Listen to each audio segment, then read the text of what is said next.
بسم اللہ الرحمن الرحیم وَأَمَّا الْمُشْكِلُ فَهُوَ مَا ازْدَادَ خَفَاءً عَلَى الْخَفِيِّ كَأَنَّهُ بَعْدَمَا خَفِيَ عَلَى السَّامِعِ حَقِيقَتُهُ دَخَلَ فِي أَشْكَالِهِ وَأَمْثَالِهِ۔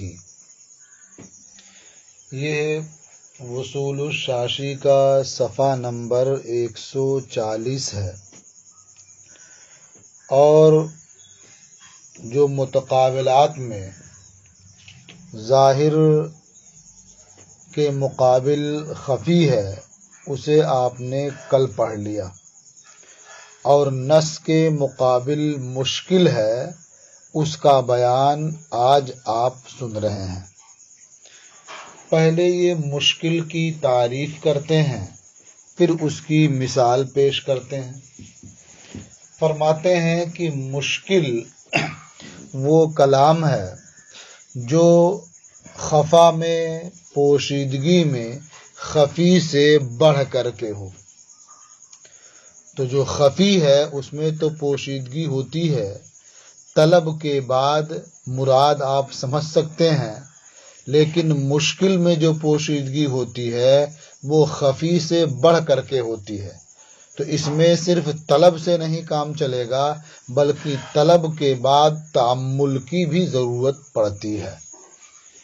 تو خفی اور مشکل میں فرق یہی ہوگا کہ خفی میں پوشیدگی کم ہوتی ہے اور مشکل میں اس سے زیادہ ہوتی ہے۔ اس لیے خفی کا مسئلہ طلب کے بعد حل ہو سکتا ہے، لیکن مشکل کا مسئلہ طلب کے بعد تأمل کے بغیر حل نہیں ہوتا ہے۔ فرماتے ہیں وَأَمَّا الْمُشْكِلُ فَهُوَ مَا ازْدَادَ خَفَاءً عَلَى الْخَفِيِّ۔ مشکل وہ کلام ہے جو خفا میں، پوشیدگی میں خفی سے بڑھ جائے، زیادہ ہو۔ اب مشکل اس کا نام کیوں رکھا گیا؟ تو وجہ تسمیہ کی طرف اشارہ کرتے ہوئے فرمایا كَأَنَّهُ بَعْدَمَا خَفِيَ عَلَى السَّامِعِ حَقِيقَتُهُ، گویا سامع پر کلام کی حقیقت پوشیدہ ہونے کے بعد وہ کلام اپنے اشکال اور امثال میں داخل ہو گیا۔ دخل فی اشکالہ و امثالہ، وہ کلام اپنے اشکال اور امثال میں داخل ہو گیا۔ حتی لا ینال المراد الا بالطلب ثم بالتأمل، یہاں تک کہ سامع اس کلام کی مراد کو نہیں پا سکتا، اس کلام کی مراد نہیں سمجھ سکتا مگر طلب کے ذریعہ، پھر تأمل کے ذریعہ۔ تو طلب کے ذریعہ یہ سمجھنا ہوگا کہ وہ معنی جو کلام سے سمجھ میں آتا ہے وہ اس کے اندر پایا جا رہا ہے یا نہیں پایا جا رہا ہے۔ پھر تأمل کے ذریعہ اس کو اس کے امثال اور اشکال سے ممتاز کیا جائے گا۔ اسی لیے مصنف نے فرمایا حتی یتمیز عن امثالہ، یہاں تک کہ مراد امثال سے ممتاز ہو جائے، یعنی اس کلام سے جو مراد ہے وہ امثال اور اشکال سے ممتاز ہو جائے۔ اس کے لیے غور و فکر کرنے کی بھی ضرورت ہوگی۔ اس کی مثال وَنَظِيرُهُ فِي الْأَحْكَامِ، مشکل کی نظیر احکام شرعیہ میں اذا حلف لا یعتدم، جب کوئی آدمی قسم کھا لے کہ وہ ادام یعنی سالن نہیں کھائے گا، تو اب سالن نہیں کھائے گا تو یہ ظاہر ہے سرکہ اور تر کھجور کے شیرے کے معنی میں، یعنی اگر وہ سرکہ استعمال کر لیتا ہے یا تر کھجور کا شیرہ استعمال کرتا ہے تو ایسی صورت میں وہ حانث ہو جائے گا، اس لیے کہ وہ سالن نہیں کھائے گا، یہ سرکہ اور تر کھجور کے شیرے کے معنی میں ظاہر ہے۔ اس لیے کہ ادام یعنی سالن کہتے ہیں جسے روٹی کے ساتھ کھایا جائے اور وہ روٹی کے تابع ہوتا ہے، یعنی مقصود بذات روٹی کھانا ہے اور یہ سالن اسی کے تابع ہے تاکہ اس کے ذریعے روٹی جو مقصود بالذات ہے وہ آسانی سے حلق کے نیچے اتر سکے۔ تو یہ سرکہ اور تر کھجور کا شیرہ یہ اس معنی میں معروف ہے، ان کے ساتھ روٹی کھائی جاتی ہے اور مقصود بالذات روٹی ہوتی ہے، یہ سرکہ یا وہ کھجور کا شیرہ نہیں ہوتا ہے۔ تو یہ اس معنی میں ظاہر ہے۔ لیکن لا یعتدمو جو اس نے قسم کھا کے کہا، یہ مشکل ہے گوشت، انڈا اور پنیر میں۔ گوشت بھی کھایا جاتا ہے روٹی کے ساتھ بھی، چاول کے ساتھ بھی، ایسے انڈا بھی کھایا جاتا ہے، پنیر بھی لوگ کھاتے ہیں۔ تو کیا اسے کھانے سے وہ ہانس ہوگا یا نہیں ہوگا؟ تو یہاں جو گوشت اور انڈا اور پنیر کی بات کر رہے ہیں، یہ اس کے شوربے کی بات نہیں ہے، بلکہ خود گوشت اور انڈے اور پنیر کی بات ہے۔ اسی معنی میں یہ مشکل ہے۔ تو اب کیا کرنا ہوگا؟ تو اس کے لیے فرماتے ہیں کہ حتی یطلب معنی الادام، یعنی اعتدام کا معنی سمجھنا یہ مشکل ہے انڈے، گوشت اور انڈے اور پنیر میں۔ حتی یطلب معنی الاعتدام، یہاں تک کہ سننے والا پہلے اعتدام کے معنی کی تلاش و جستجو کرے گا، اس کے معنی کو اکٹھا کرے گا، ثم یتأمل، پھر غور و فکر کرے گا، ان ذالک المعنی هل یوجد فی اللحم والبیض والجبن ام لا، پھر غور و فکر کرے گا کہ وہ معنی جو ادام میں مطلوب ہے وہ گوشت اور انڈے اور پنیر میں پایا جا رہا ہے یا نہیں پایا جا رہا ہے۔ غور کرنے کے بعد پھر وہ کوئی حکم دے سکتا ہے۔ تو ہمارے امام اعظم ابو حنیفہ رحمۃ اللہ تعالی علیہ کے نزدیک چونکہ گوشت، انڈے اور پنیر میں ادام کا معنی نقصان کے ساتھ پایا جاتا ہے، کیونکہ تبعیت کے معنی میں وہ قاصر ہے، یعنی یہ گوشت اور انڈا ان کا مستقل بالذات بھی استعمال ہوتا ہے، بغیر روٹی کے بھی انہیں کھایا جاتا ہے، تو تبعیت کا معنی یہ کمزور ہے، کمی کے ساتھ پایا جاتا ہے۔ لہٰذا اگر کسی نے ایک دو بوٹی گوشت کھا لیا، ایک دو پیس انڈا کھا لیا یا پنیر کھا لیا تو وہ ہانس نہیں ہوگا، امام اعظم ابو حنیفہ رحمۃ اللہ علیہ اور امام ابو یوسف رحمۃ اللہ علیہ کے نزدیک ایک روایت میں۔ لیکن امام محمد رحمۃ اللہ علیہ فرماتے ہیں، اور یہی امام ابو یوسف رحمۃ اللہ علیہ سے ایک روایت ہے، کہ یہ تبعیت کا معنی اس میں پایا جاتا ہے، اس لیے کہ ادام یہ ماخوذ ہے موادمت سے، اور موادمت کا معنی ہوا موافقت، تو جو بھی روٹی کے ساتھ کھایا جائے یہ اس کے موافق ہوا، اور یہ چونکہ روٹی کے ساتھ بھی کھایا جاتا ہے تو اس کے موافق ہوا، لہذا ادام کا معنی اس میں پایا جاتا ہے۔ اور حدیث شریف میں بھی ہے کہ نبی کریم علیہ الصلوۃ والسلام نے ارشاد فرمایا، سید و ادام اہل الجنہ اللحم، کہ جنتیوں کے سالن کا سردار، یعنی جنتیوں کا سب سے بہتر سالن یہ گوشت ہے۔ تو اس سے سمجھ میں آیا کہ لحم یعنی گوشت بھی سالن میں شامل ہے، بلکہ شامل کیا، وہ سردار ہے سب کا۔ ہم اس کا جواب یہ دیتے ہیں کہ موافقت کامل جو ہوتی ہے وہ اختلاط سے ہوتی ہے اور اس کا رنگ چڑھنے سے ہوتی ہے، اور ظاہر ہے کہ بوٹی کا رنگ نہ تو روٹی پہ چڑھتا ہے اور نہ ہی قاعدے سے اختلاط ہوتا ہے۔ بوٹی الگ رہتی ہے، روٹی الگ رہتی ہے، اختلاط نہیں ہوتا ہے۔ ایک دوسرے سے مجاورت تو ہو جاتی ہے کہ آپ بوٹی کو روٹی پہ رکھ کے کھا لیں، لیکن اختلاط نہیں ہوتا ہے۔ تو معنی کامل کب ہوگا؟ جب اختلاط بھی پایا جائے اور سالن کا رنگ روٹی پر چڑھے بھی، اور یہ چیز اس میں نہیں ہوتی ہے۔ رہ گیا مسئلہ حدیث شریف کا کہ اس میں فرمایا گیا کہ جنتیوں کے لیے گوشت یہ سالن کا سردار ہے، تو یہ حجت نہیں ہے، یہ دلیل نہیں ہے، کیونکہ ہمارا کلام یہ دنیا کے احکام میں ہے اور حدیث متعلق ہے آخرت سے، اس لیے وہاں کیا نعمتیں ہوں گی اور کس طرح کی ہوں گی، اس کا قیاس یہاں کی نعمتوں پر نہیں کیا جا سکتا۔ لہذا اعتدام گوشت، انڈے اور پنیر میں کامل طور پر نہیں پایا جاتا ہے، اس لیے اگر قسم کھا لی لا یعتدم ہو، پھر اس کے بعد گوشت کھا لیا یا انڈا یا پنیر استعمال کر لیا تو اس سے وہ حانث نہیں ہوگا۔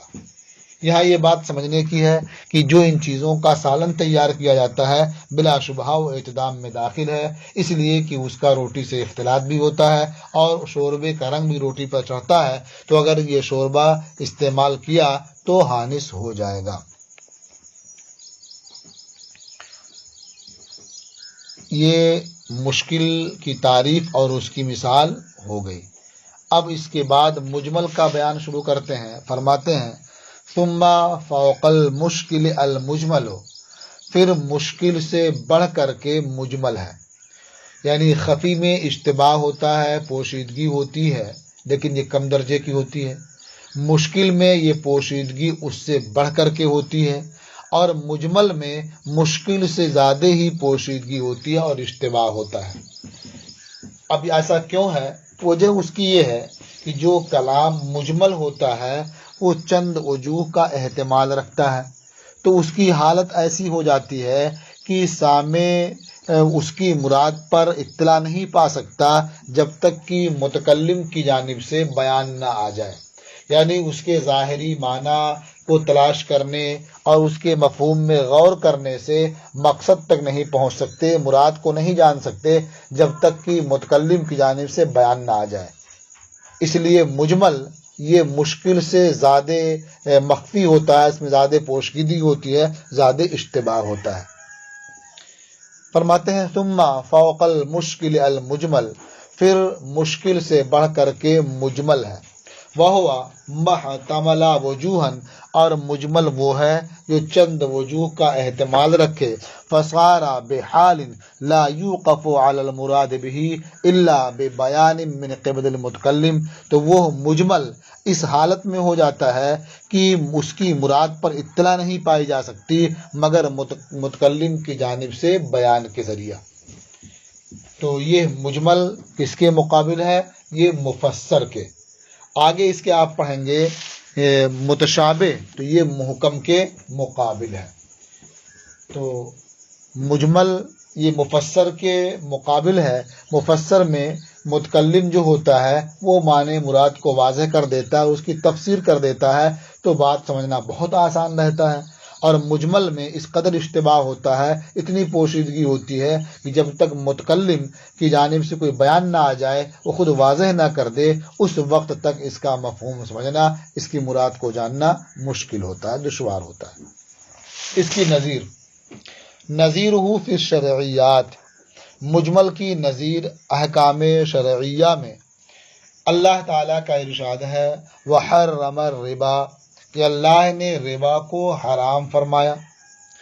تو اب ربا کا ایک معنی ہے لغت کے اعتبار سے، وہ کہتے ہیں مطلقاً زیادتی، جو اضافہ ہے وہ ربا کہلاتا ہے، لیکن یہ جو لغت کی روح سے اس کا معنی سمجھ میں آتا ہے، یہ مراد ہے یہ نہیں کہہ سکتے، بلکہ دلائل یہ بتاتے ہیں، قرائن یہ بتاتے ہیں یہ مراد نہیں ہے۔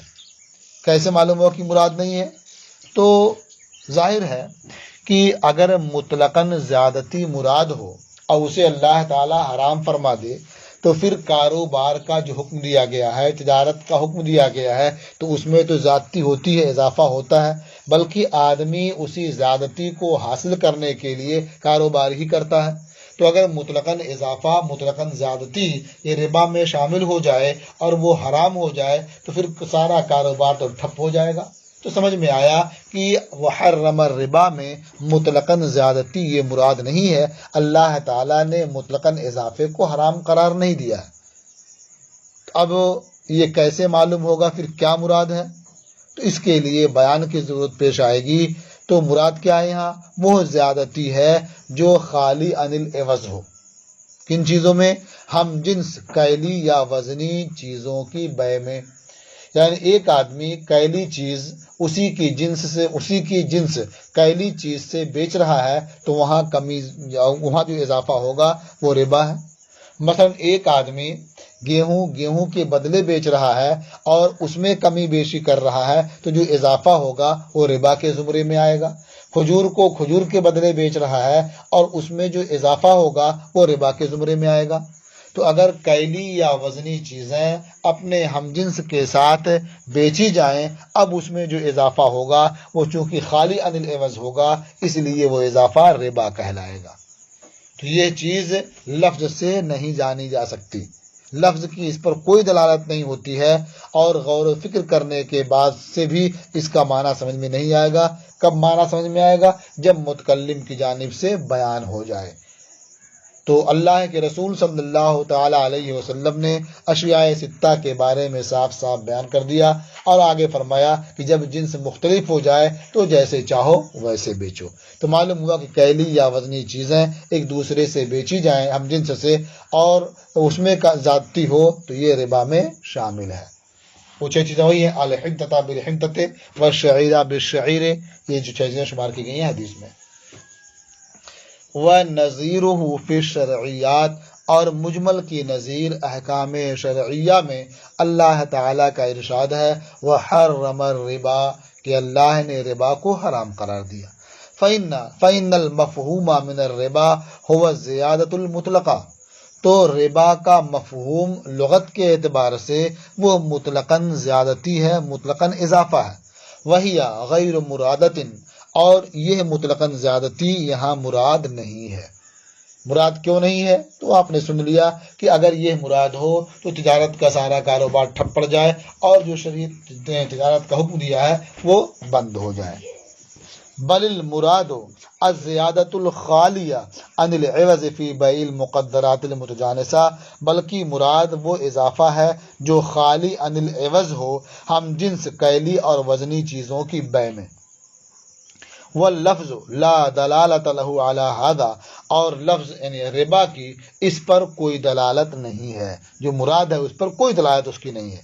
فلا ینال المراد بالتأمل، تو سامع تأمل کے ذریعہ، غور و فکر کے ذریعہ لفظ ربا کی مراد کو نہیں پا سکتا، نہیں سمجھ سکتا۔ کیسے پائے گا؟ متکلم کی جانب سے بیان کے ذریعہ۔ تو یہ مشکل سے بھی زیادہ مشکل ہے، مشکل سے بھی زیادہ مخفی اور مشتبہ ہوتا ہے مجمل۔ ثم فوق المجمل فی الخفاء المتشابہ، پھر مجمل سے بڑھ کر کے خفا اور پوشیدگی میں متشابہ ہے، جیسے ظہور میں اور مفہوم واضح ہونے میں، مراد کے سمجھ میں آنے میں محکم سب سے بڑھ کر کے ہوتا ہے، سب سے پختہ ہوتا ہے، وہاں نسخ اور تبدیلی کا احتمال نہیں ہوتا ہے۔ اسی طرح سے متشابہ یہ مخفی ہونے میں سب سے بڑھ کر کے ہے، کہ اور چیزوں کا تو حال یہ ہے کہ اس کی مراد کو کسی طرح سمجھ سکتے ہیں، لیکن متشابہ کا حال یہ ہے کہ آپ اس کی مراد کو سمجھ ہی نہیں سکتے۔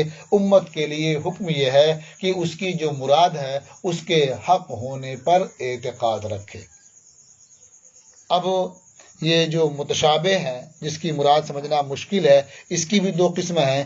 ایک قسم تو وہ ہے کہ جس کا معنی سرے سے معلوم ہی نہ ہو سکے، جیسے حروف مقطعات ہیں، یعنی آیات کے شروع میں جو حروف ہیں، جیسے الف لام میم حامیم، اس قسم کے جو الفاظ ہیں، تو اس کا کوئی معنی سمجھ ہی میں نہیں آتا ہے، اس لیے کہ اہل عرب نے جو کلمات کی وضع کی ہے تو ان حروف کو صرف کلمات کو جوڑنے کے لیے ہے، ان حروف کا اپنا الگ سے کوئی معنی نہیں ہے، اس لیے ان کے معانی سمجھنا یہ ممکن نہیں امت کے لیے۔ رہ گیا مسئلہ کہ نبی کے لیے، تو بلا شبہ نبی اسے سمجھتے ہیں، جانتے ہیں، اس لیے کہ اگر نبی بھی نہ سمجھیں تو رب تبارک و تعالیٰ کا انبیاء سے اس کا خطاب کرنا یہ بے معنی معلوم ہوگا، جو بہت بعید ہے۔ اور متشابہ کی ایک دوسری قسم یہ ہے کہ جس کا معنی لغت کی روح سے تو سمجھ میں آئے لیکن اس کو وہ مراد نہ ہو، کیونکہ اس کا مراد لینا یہ شریعت کے خلاف ہے، جیسے ید اللہ ہے، وجہ اللہ ہے، تو اس کا لغوی معنی تو معلوم ہوتا ہے کہ اللہ کا ہاتھ، اللہ کا چہرہ، لیکن ہاتھ اور چہرہ جو سمجھ میں آتا ہے وہ اللہ تعالیٰ کی ذات کے بارے میں مراد نہیں ہے، کیونکہ اللہ تبارک و تعالیٰ جسم اور جسمانیات سے پاک ہے۔ ثم فوق المجمل فی الخفاء المتشابہ، پھر خفا اور پوشیدگی میں مجمل سے بڑھ کر کے متشابہ ہے۔ متشابہ کہتے ہیں اس کلام کو جس کی مراد جاننے کی امید ختم ہو چکی ہو دنیا میں، نسبت کرتے ہوئے امت کی طرف، یعنی امت کے لیے جس کی مراد جاننے کی امید منقطع ہو دنیا میں۔ مثال المتشابہ الحروف المقطعات فی اوائل السور، متشابہ کی مثال حروف مقطعات ہیں جو سورتوں کے شروع میں ہیں۔ وحکم المجمل والمتشابہ اعتقاد حقیت المراد به حتی یأتی البیان، اور مجمل اور متشابہ کا حکم ان میں سے ہر ایک کے مراد کے حق ہونے کا اعتقاد رکھنا ہے، ان میں سے ہر ایک کی جو مراد ہے اس کی حقیقت کا اعتقاد رکھنا ہے، یہاں تک کہ بیان آ جائے، دنیا میں بیان آ جائے جیسا کہ مجمل میں ہوتا ہے، یا آخرت میں بیان آ جائے جیسا کہ متشابہ میں ہے، کہ مجمل کو آدمی دنیا میں جان لیتا ہے نبی کریم صلی اللہ تعالی علیہ وسلم کے بیان کے ذریعہ، اور متشابہ کو آخرت میں جان لے گا، اللہ رب العزت جب چاہے گا اسے ظاہر فرما دے گا۔ یہ متقابلات کی فصل ختم ہوئی اور آج کا سبق بھی پورا ہوا۔